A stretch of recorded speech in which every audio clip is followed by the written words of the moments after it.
Oke guys, video kali ini adalah untuk kamu yang sedang terlilit hutang. Nah, maksudnya apa terlilit hutang? Jadi gini, hutang itu ada dua macam ya. Pertama adalah hutang yang jelek atau kalau bahasa kerennya adalah bad debt atau hutang yang buruk. Yang kedua adalah hutang yang bagus atau good debt atau hutang yang baik. Nah, bedanya apa nih? Saya jelasin dulu basicnya nih, konteks berpikirnya biar clear nih. Hutang yang jelek adalah hutang yang kita ambil, jadi kita berhutang nih, misalnya kita berhutang 10 juta, di mana hutang itu kita pakai untuk beli barang-barang yang nilainya menurun. Contoh, saya hutang 10 juta, nah lalu kemudian dari 10 juta itu saya pakai buat beli baju misalnya, buat beli handphone misalnya, atau buat jalan-jalan, liburan, ya yang mana itu nilainya habis. Nih baju, begitu saya, misalnya baju harganya 1 juta, contoh biar gampang ya, baju 1 juta.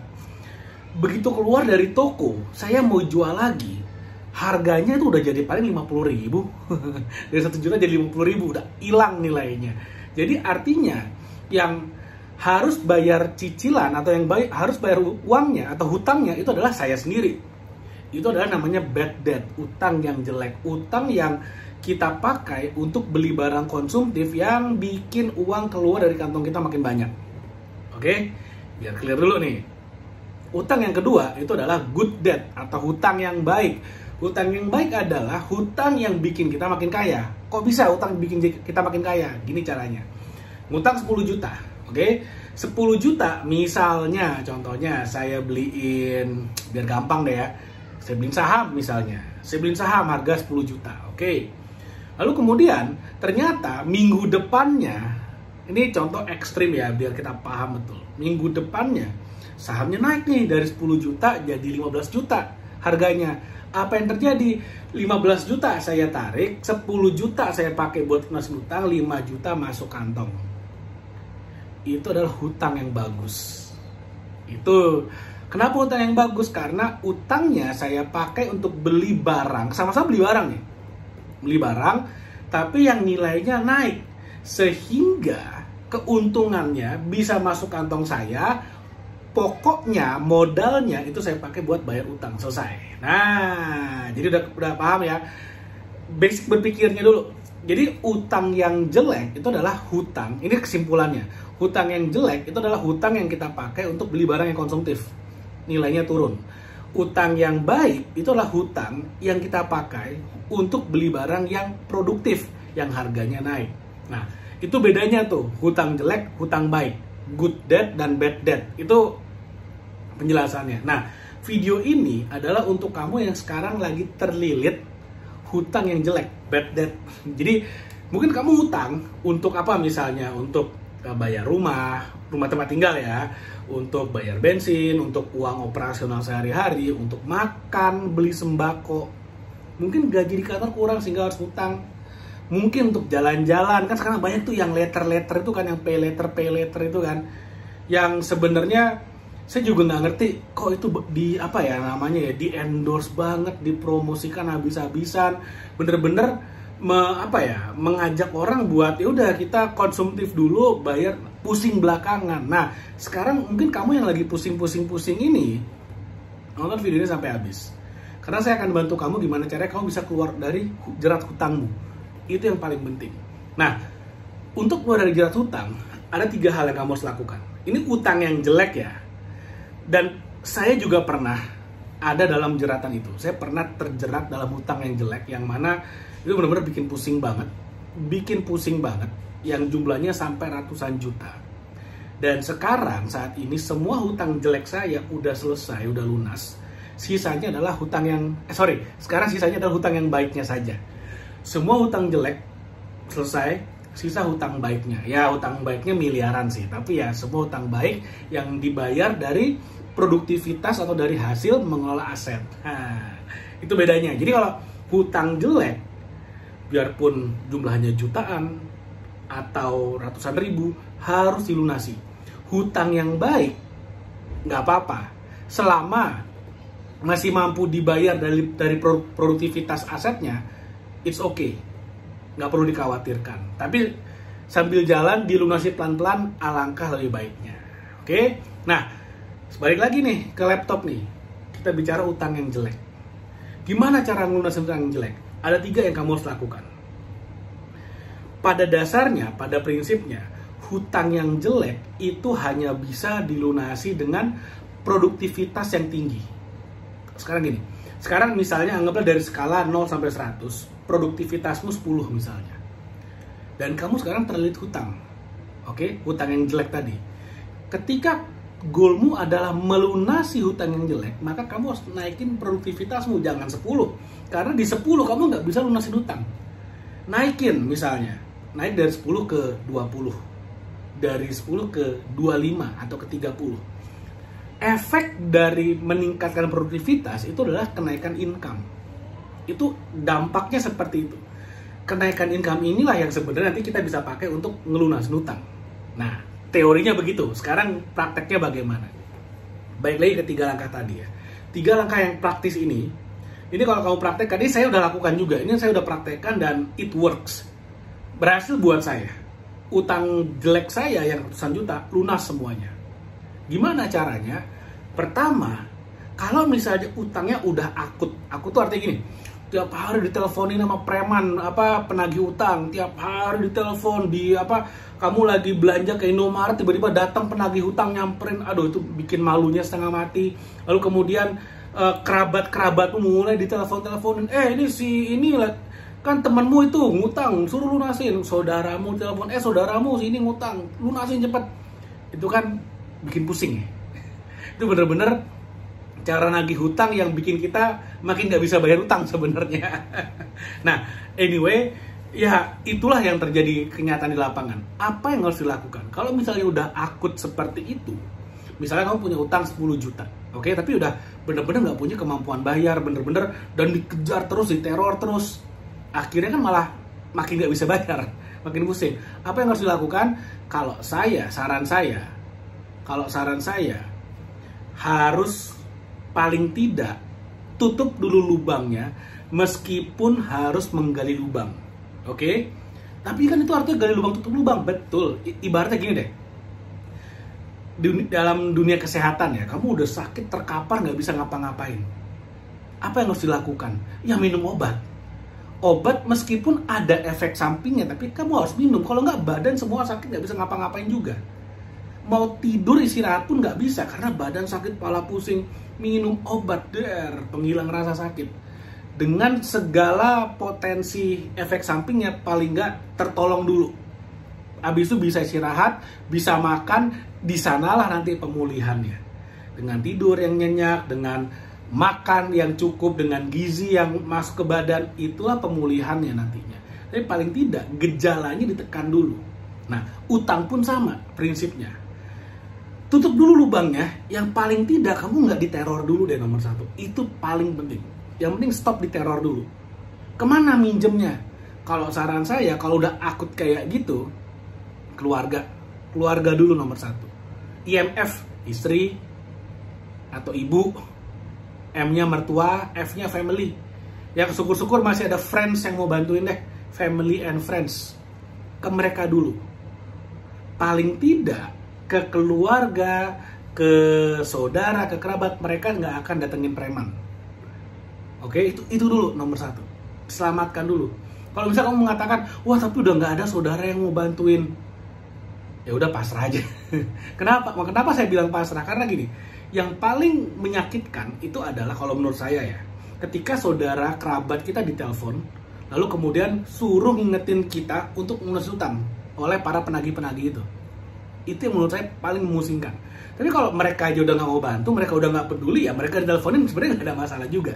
Kan seperti itu. Nah, balik lagi.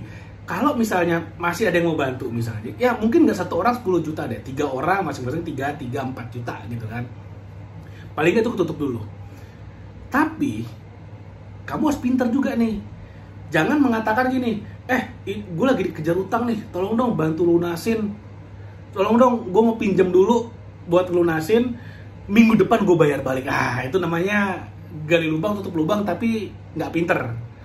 Gali lubang tutup lubang yang pinter adalah kamu ceritakan kondisimu apa adanya. apa adanya. Mau pinjam uang buat lunasin utang supaya tidak diteror, tapi jangan menjanjikan balikinnya minggu depan. Itu namanya cari masalah. Cari masalah itu. Tapi janjikanlah misalnya dalam 6 bulan. Misalnya kamu minjem 10 juta nih. Dalam 6 bulan saya kembalikan 12 juta misalnya. 6 bulan 20% itu gede sekali. Dalam 6 bulan saya kembalikan 11 juta. 6 bulan dapat cuan berapa? 11%. Saya nggak bicara ini soal riba-riba nggak ya. Tapi ini tentang memberikan keuntungan. Saya nggak bilang ini bunga ya. Ya paling nggak orang udah bantuin ya dia juga berhak lah mendapatkan untung. Kalau menurut saya kayak gitu. Dan lebih banyak dia mau ngebantunya kalau dikasih keuntungan. Which ya itu normal aja. Oke? Jadi kayak gitu caranya. Tadi saya balikin 11, tapi ya 6 bulan minta waktunya. Loh kenapa kok 6 bulan lama banget? Ya mendingan saya bilang 6 bulan, tapi saya yakin saya mampu bayar daripada saya bilang minggu depan, habis itu saya harus ngutang-ngutang lagi. Kan tidak memberikan solusi. Tinggal itu dikembalikan, dibalikin ke yang mau minjeminnya. Oke nggak dengan termin seperti itu? Kalau misalnya nggak oke, ya udah cari yang lain. Seperti itu. Ini saran saya. Kalau misalnya ternyata ada yang mau, ya udahlah, ini ambil aja 10 juta. Saya nggak mikirin, udah bilang terima kasih. Tapi ingat 6 bulan kemudian balikinnya lebih banyak lagi. Jangan 10 juta, jangan 11 juta, balikin 13 juta. Itu namanya etika. Itu namanya etika.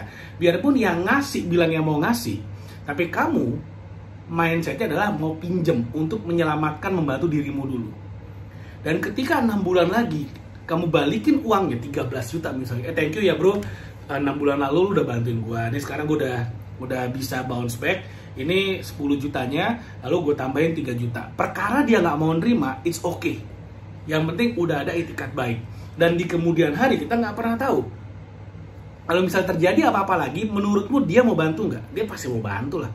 Oh iya ya, dulu dia pas dalam keadaan bermasalah, dia mau balikin loh, dia punya tanggung jawab. Dan nama baik itu sangat penting sekali dijaga. Itu nomor 1. Jadi langkah pertama, tutup lubang dengan cara gali lubang. Yang penting nggak diteror, tapi minta terminnya yang masuk akal. Oke? Itu langkah pertama. Langkah kedua, sekarang gini, utangmu udah tertutup nih. Kamu udah nggak teleponin preman lagi dan segala macamnya, tapi kamu punya waktu 6 bulan buat balikin. Apa yang kamu lakukan? Nah ini adalah masa-masa yang sangat penting. Tadi saya bilang, kalau kamu mau menyelesaikan masalah hutangmu, kamu harus produktivitasnya naik. Masalahnya, banyak orang yang merasa ketika hutangnya udah lunas, udah santai, mereka tidur. Mereka lupa, utang itu terjadi karena mereka tidak produktif. Yang artinya, kalau misalnya tidak ada perubahan dalam gaya hidupnya, dengan pola hidupnya, dengan pola keuangannya, utang itu akan datang lagi. Akan datang lagi dong. Kan utang terjadi karena pengeluaran lebih kecil daripada pemasukan, makanya harus ngutang, kan gitu aja simpelnya kan. Nah, ketika pemasukannya tidak bisa ditingkatkan, yang terjadi apa? Pengeluaran tidak berkurang, ngutang lagi. Simpel banget logikanya. Nah, kamu punya waktu 6 bulan nih. Inilah waktu yang sangat krusial untuk naikin produktivitasmu, naikin income-mu. Mulainya dari mana? Mulai dari pelajari high income skill. Skill-skill yang memberikan income yang besar. Kenapa harus dari sana? Karena kalau kamu nggak punya skillnya, kamu nggak akan dapat income-nya. Sesimpel itu. Harus punya skillnya. Apa contohnya? Belajar marketing, digital marketing, belajar konten marketing, video marketing, affiliate marketing, pelajari. Kamu punya waktu 6 bulan. Dan saya udah pernah ketemu orang-orang yang mereka nggak perlu waktu 6 bulan kok. 1 bulan mereka mencoba menjalankan, income udah mulai datang tuh. Dari affiliate marketing, dari TikTok Shop dan segala macamnya, dari mana aja. 1 bulan mencoba, income udah mulai ada. Belum besar income-nya, tapi udah mulai ada income. Oke? Itu yang penting. Income udah mulai masuk. Nah, ketika income udah mulai masuk, apa yang kamu lakukan? Genjot lagi. Belajar lagi. Sekarang udah mulai ada income, mulai ikut yang namanya online course, ikut yang namanya seminar, workshop, udah mulai yang berbayar. Naikin income, naikin skill, di saat yang sama naikin networkingmu. Kenalan sama orang-orang yang mau ikutan seminar berbayar. Oh tuh beda tuh. Beda orang-orangnya. dibandingkan dengan yang gratisan-gratisan. Meskipun gratisan oke juga, tapi kalau yang berbayar itu mentalitasnya udah beda, surroundingnya beda. Nah, 6 bulan tuh kamu pakai buat itu. Nah, efeknya apa? Dengan harapan ketika dipraktekkan ilmunya 6 bulan kemudian, pinjaman 10 juta tadi udah bisa kamu balikin. 10 juta dalam 6 bulan tuh jauh lebih masuk akal daripada balikin 10 juta dalam waktu 1 minggu. 6 bulan. Kenapa kok saya bilang ini masuk akal? Ya, saya udah pernah ketemu orang-orang kayak gitu kok. Yang 1 bulan, 2 bulan melakukan affiliate marketing, udah punya income 3 juta sebulan, udah punya income tambahan 4 juta, 5 juta sebulan. Saya udah banyak banget ketemu yang kayak gitu. Artinya 6 bulan sangat bisa, sangat masuk akal. Nah, udah kumpul ini. Step ketiga, ini yang paling penting. Step ketiga, lunasin utangmu.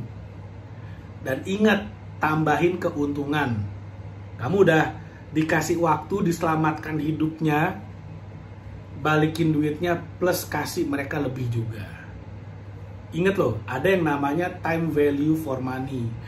Uang semakin lama itu kehilangan daya belinya. Artinya 10 juta sekarang dibandingkan dengan 10 juta 6 bulan lagi, itu lebih bernilai 10 juta sekarang. Nah, karena selama 6 bulan si temanmu ini atau saudaramu ini atau ibumu ini udah merelakan uangnya selama 6 bulan, kamu balikinnya harus pakai ada cuannya lah. Itu namanya etika, itu namanya menghargai. Oke? Nah, kedepannya gimana? Kamu udah punya, nah sekarang gini, utang lunas. Tapi kan kegiatan affiliate marketing masih jalan nih, ya kan? Artinya apa? Ke depan kamu akan punya income lebih banyak dan bisa kamu tingkatkan terus tanpa kamu harus khawatir harus berhutang yang jelek lagi. Malah mungkin nanti bisa naik level tuh, langsung naik tingkat, mulai berinvestasi dengan hutang-hutang yang baik. Oke, nah kalau kamu mau belajar high income skill, ini satu buku yang saya rekomendasikan, ini saya bikin, saya tulis. Ini buku 69 strategi marketing dan branding.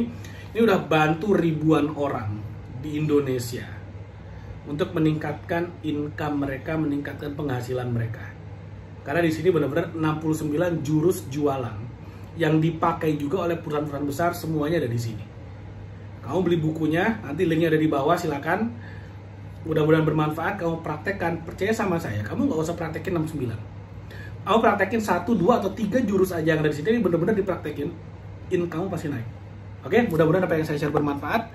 Jangan lupa like video dan share video ini dan subscribe YouTube channel ini. Thank you, sampai ketemu lagi di video berikutnya.